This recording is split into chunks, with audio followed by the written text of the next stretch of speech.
ശരി, ഇനി ഇപ്പോൾ നമ്മൾ ഏറ്റവും പ്രധാനമായി നോക്കുന്നത് ഈ ദൗത്യസംഘം പറഞ്ഞ വിവരങ്ങൾ മാത്രമാണ് നമ്മുടെ കയ്യിലുള്ളത്. അവർക്ക് ഇനി എന്തൊക്കെയാണ് കണ്ടെത്താനുള്ളത്, അവിടെ എന്തൊക്കെ നടക്കുന്നു തുടങ്ങിയ കാര്യങ്ങളിലാണ് ഇനി ഒരു വ്യക്തത വരേണ്ടത്. ദൗത്യസംഘം പറയുന്നത് പ്രകാരം ഈ പുഴയിൽ കണ്ടെത്തേണ്ടത് ഇനി 4 ലോഹഭാഗങ്ങളാണ്. അതിൽ സ്വാഭാവികമായിട്ടും ഏറ്റവും പ്രധാനപ്പെട്ടത് അർജുൻ്റെ ലോറി തന്നെയാണ്. അത് കണ്ടെത്താനുള്ള തിരച്ചിലാണ് കഴിഞ്ഞ കുറച്ചു ദിവസമായി നടന്നുകൊണ്ടിരിക്കുന്നത്.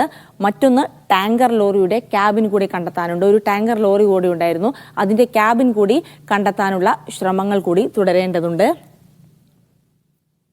അതിനൊപ്പം തന്നെ ഒരു മൊബൈൽ ടവർ കൂടെ പോയിരിക്കുന്നു. കാരണം ആദ്യം ഈ ലോറി കണ്ടെത്തിയ സമയത്ത് ഒരു ലോഹഭാഗം കണ്ടെത്തിയെന്ന് പറഞ്ഞിരുന്നു. ആ ലോഹഭാഗം അത് ടവറാണോ ലോറിയാണോ എന്നുള്ളൊരു സംശയം ഉണ്ടായിരുന്നു. അങ്ങനെയാണെങ്കിൽ ഈ ഒരു മൊബൈൽ ടവർ കൂടെ കണ്ടെത്തേണ്ടതുണ്ട്. അതാണ് മൂന്നാമത്തെ സാധനം.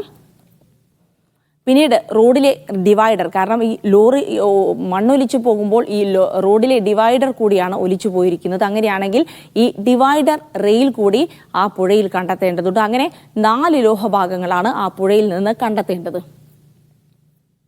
യെസ്, അപ്പോൾ ഈ ബുധനാഴ്ച വരെ, ഇപ്പോൾ ദൗത്യം തുടർന്നുകൊണ്ടിരിക്കുമ്പോൾ ഈ ബുധനാഴ്ച വരെ കിട്ടിയത് 4 ലോഹഭാഗത്തിന്റെ സിഗ്നലുകളാണ്.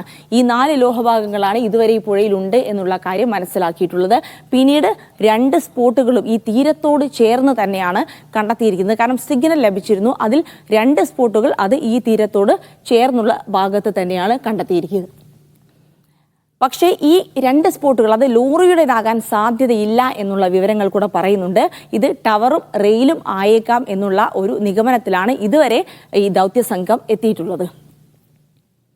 ഇന്നലെ മൂന്നാമതൊരു സ്പോട്ടിൽ കൂടെ സിഗ്നൽ കിട്ടി. അതായിരുന്നു ഇന്നലെ ഏറ്റവും പ്രധാനപ്പെട്ട ഒരു വാർത്ത. ഇന്നലെ മൂന്നാമതൊരു സ്പോട്ടിൽ നിന്നുകൂടെ സിഗ്നൽ കിട്ടിയിരിക്കുന്നു എന്നുള്ളതാണ്. അത് കരയിൽ നിന്ന് 50 മീറ്റർ അകലെ, ജലനിരപ്പിൽ നിന്ന് 5 മീറ്റർ ആഴത്തിൽ.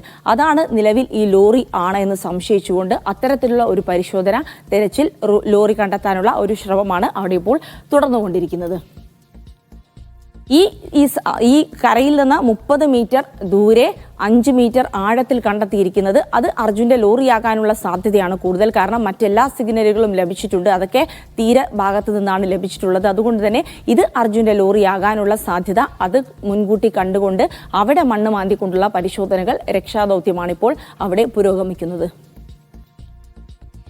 പക്ഷേ ഇതിൽ ഏറ്റവും പ്രധാനപ്പെട്ട കാര്യം, നേരത്തെ ഷഫീഖൊക്കെ പറഞ്ഞിട്ടുള്ളത് പോലെ തന്നെ ഈ ലോറിയുടെ ക്യാബിനും ടാങ്കറും വേർപെട്ടിരിക്കാനുള്ള സാധ്യത അത് വളരെ കുറവാണ് എന്നാണ് പറയുന്നത്. അങ്ങനെയാണെങ്കിൽ ലോറി പൂർണ്ണമായും ഉണ്ടാകുമെന്ന് പറയുന്നു. കാരണം ഈ ലോറി നിർമ്മാതാക്കളും അത്തരത്തിലുള്ള അവകാശവാദങ്ങൾ തന്നെയാണ് ഉന്നയിക്കുന്നത്. കാരണം ഇത് ക്യാബിനുമായി ബന്ധപ്പെട്ടിരിക്കാൻ, ബന്ധം വിച്ഛേദിക്കപ്പെട്ടിരിക്കാൻ സാധ്യതയില്ല. അതായത് ലോറി മുഴുവനായും അതിനകത്ത് തന്നെ അതേ രീതിയിൽ തലക്കീഴ്മേലായി മറിഞ്ഞ രീതിയിൽ തുടരുന്നുണ്ട് എന്നുള്ള വിവരങ്ങൾ കൂടിയാണ് ഇപ്പോൾ നമുക്ക് ലഭിക്കുന്ന കാര്യങ്ങളിൽ നിന്ന് നിഗമനങ്ങളിലേക്ക് നമ്മൾ എത്തിച്ചേരുന്നത്. മറ്റൊന്ന്, ഏറ്റവും പുതിയ കണ്ടെത്തലുകളാണ് ഇവയൊക്കെ.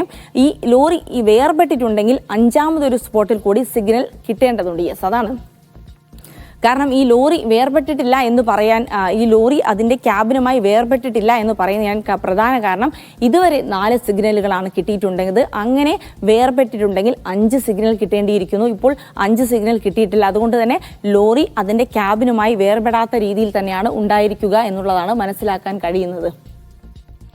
യെസ്, ഇനിയൊരു 3ാമത്തെ സ്പോട്ട് കേന്ദ്രീകരിച്ചു. അതായത് 3ാമത്തെ സ്പോട്ട് എന്ന് പറയുമ്പോൾ അത് നമ്മൾ ഇന്നലെ പറഞ്ഞതുപോലെ തന്നെ ഈ കരഭാഗത്ത് നിന്ന് 30 മീറ്റർ ദൂരത്തിൽ 15 അടി ആഴത്തിൽ കണ്ടെത്തിയ ആ സ്പോട്ട്, അത് കേന്ദ്രീകരിച്ചുള്ള തെരച്ചിൽ, അത് അർജുൻ്റെ ലോറി ആയിരിക്കും. അതിനകത്ത് അർജുൻ ഉണ്ടാകുമെന്നുള്ള ഒരു പ്രതീക്ഷയിലുള്ള തെരച്ചിലാണ് അവിടെ ഇപ്പോഴും തുടർന്നുകൊണ്ടിരിക്കുന്നത്. പക്ഷേ ഏറ്റവും പ്രധാനപ്പെട്ടത്, ഇന്നലെ ഡ്രോൺ അടക്കമുള്ള പരിശോധനകൾ നടത്തിയിരുന്നു. പക്ഷേ അവിടെ ഈ ഡ്രോൺ പരിശോധന നടത്തുമ്പോൾ മനുഷ്യ സാന്നിധ്യം സ്ഥിരീകരിക്കാൻ കഴിഞ്ഞിട്ടില്ല. ലോഹ സാന്നിധ്യം സ്ഥിരീകരിച്ചിട്ടുണ്ട്. പക്ഷേ സാധാരണ ഇത്തരം ഡ്രോണുകൾക്ക് മനുഷ്യ ശരീര സാന്നിധ്യം കൂടി സ്ഥിരീകരിക്കാൻ കഴിയും, ഹീറ്റ് വേവ് ലഭിക്കുമെന്ന് പറഞ്ഞിരുന്നെങ്കിൽ പോലും അവിടെ ഈ മനുഷ്യ സാന്നിധ്യം കണ്ടെത്താൻ കഴിഞ്ഞിട്ടില്ല എന്നുള്ളത് വലിയ ചോദ്യങ്ങൾ ഉയർത്തുന്നു, ആശങ്കപ്പെടുത്തുന്ന ഒരു സംഭവം തന്നെയാണ്.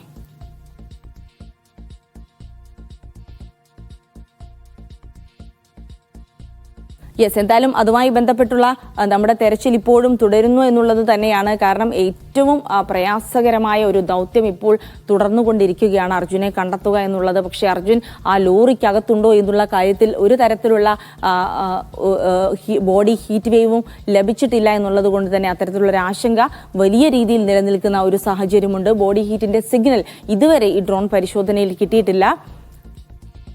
അതിലേറ്റവും പ്രധാനപ്പെട്ടത് ഇന്നലെ ഡ്രോൺ പരിശോധന വളരെ കൃത്യമായി നടന്നിട്ടില്ല എന്നുള്ളത് കൂടിയാണ്. കാരണം മോശം കാലാവസ്ഥ കാരണം ഈ ഡ്രോൺ പരിശോധന വളരെ കൃത്യമായ രീതിയിൽ ഇന്നലെ നടത്താൻ സാധിച്ചിട്ടില്ല എന്നുള്ളത് കൂടെ നമ്മൾ നോക്കേണ്ടതുണ്ട്. മാത്രമല്ല ഈ നദിയിലെ അടിയൊഴുക്ക് അത് അപകടകരമായ രീതിയിൽ മുന്നോട്ട് പോകുന്നു എന്നുള്ള കാര്യം കൂടിയാണ്. അത് നമ്മുടെ MP-മാരടക്കം അവിടെ പോയി നമ്മുടെ ജനപ്രതിനിധികളടക്കം നേരിട്ട് കണ്ട് പറഞ്ഞ കാര്യമാണ്. കാരണം വലിയ തരത്തിലുള്ള മുങ്ങൽ വിദഗ്ധർ അത് നാവികസേനയ്ക്കൊപ്പമുണ്ട്. പക്ഷേ അവർക്ക് പോലും ഈ നദിക്കകത്തേക്ക് കടന്നു ചെന്നുകൊണ്ട് തെരച്ചിൽ നടത്താൻ കഴിയാത്ത അത്ര ശക്തമായ അടിയൊഴുക്ക് കൂടുതലാണ്. പ്രത്യേകിച്ച് കാലാവസ്ഥയും പ്രതികൂലമായി തുടരുന്നത് കൊണ്ട് തന്നെ എന്നാണ് മനസ്സിലാക്കാൻ കഴിയുന്നത്.